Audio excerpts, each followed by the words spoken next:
What is colon or colorectal cancer?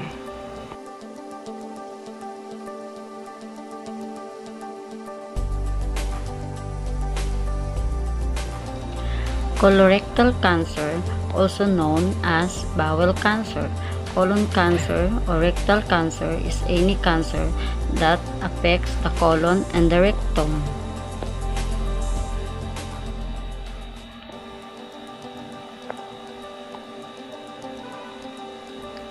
The American Cancer Society estimates that about 1 in 21 men and 1 in 23 women in the United States will develop colorectal cancer during their lifetime.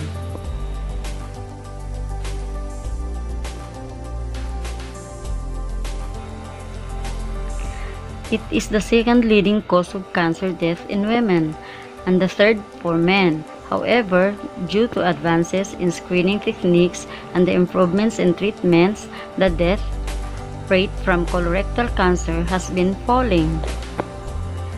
Colorectal cancer may be benign or non-cancerous or malignant. A malignant cancer can spread to other parts of the body and damage them.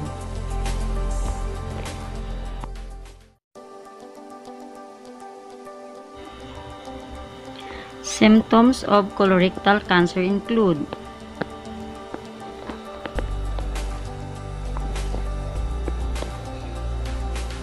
changes in bowel habits, diarrhea or constipation, a feeling that the bowel does not empty properly after a bowel movement, blood in pieces that makes stools look black.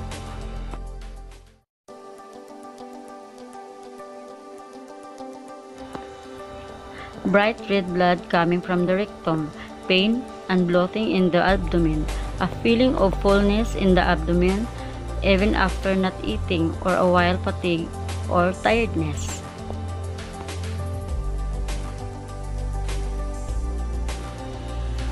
A lump in the abdomen or the back passage felt by your doctor, unexplained iron deficiency in men or in women after menopause. Most of these symptoms may also indicate other possible conditions. It is important to see a doctor if symptoms persist for 4 weeks or more.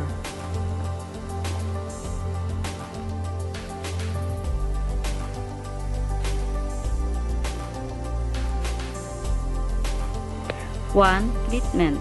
Treatment will depend on several factors including the size, location, and stage of the cancer, whether or not it is the recurrent and current overall state of health of the patient.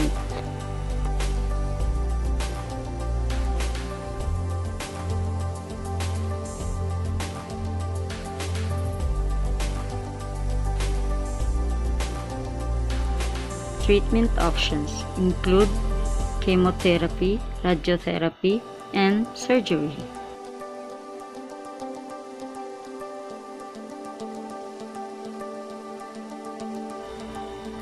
Surgery for colorectal cancer. This is the most common treatment.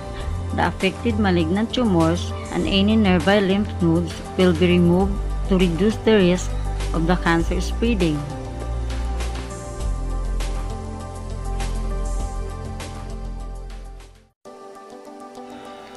The bowel is usually seen back together, but sometimes the rectum is removed completely and a colostomy bag is attached for drainage.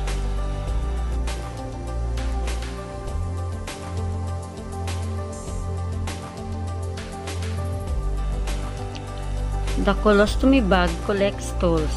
This is usually a temporary measure, but it may be permanent if it is not possible to join up an ends of the bowel. Chemotherapy. Chemotherapy involves using a medicine or chemical to destroy the cancerous cells. It is commonly used for colon cancer treatment. Before surgery, it may help shrink any tumor.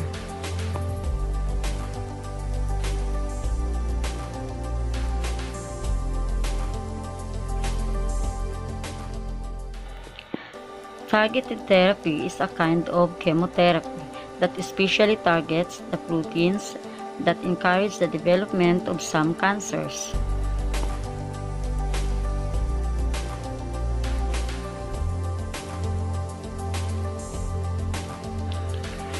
They may have fewer side effects than other types of chemotherapy. Drugs that may be used for colorectal cancer include bevacizumab or Avastin and ramucirumab or Cyramza.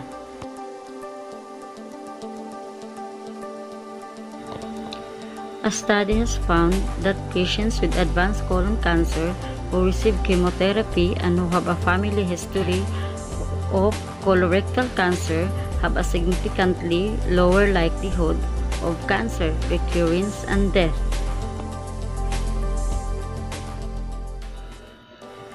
Radiation therapy.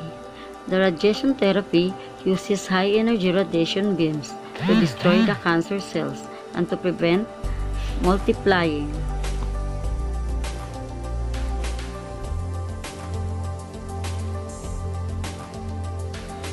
This is more commonly used for rectal cancer treatment. It may be used before surgery in an attempt to shrink and tumor.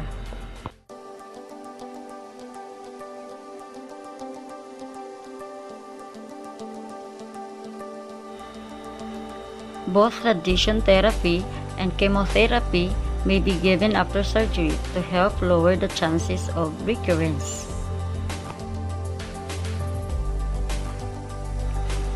Ablation.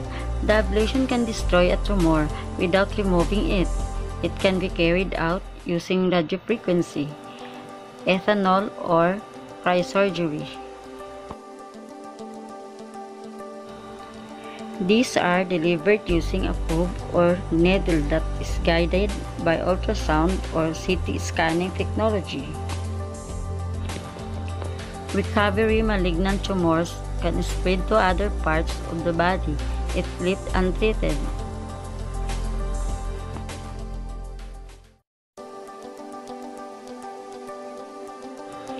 The chances of a complete cure depend enormously on how early the cancer is diagnosed and treated.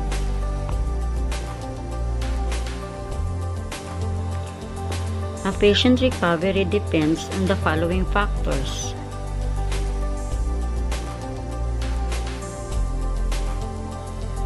The stage when diagnosis was made, whether the cancer created a hole or blockage in the colon.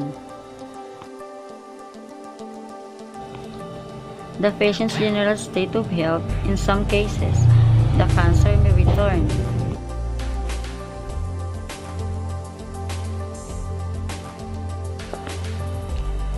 Risk factors. Possible risk factors include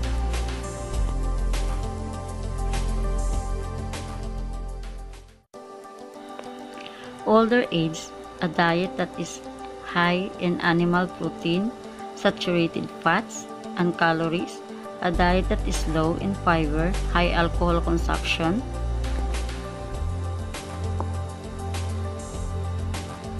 having had breast, ovary, or urine cancer, a family history of colorectal cancer, having ulcerative colitis, Crohn's disease, or irritable bowel disease, or IBD, overweight and obesity, smoking. A lack of physical activity, the presence of polyps in the colon or rectum, as this may eventually become cancerous. Most colon cancers develop within polyps. Adenoma, these are often found inside the bowel wall. Eating red or processed meats may increase the risk.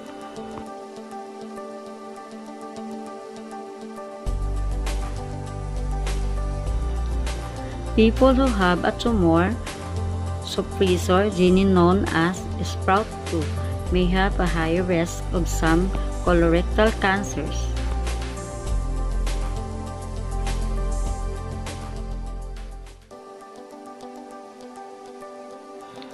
This is according to WHO or World Health Organization colorecta.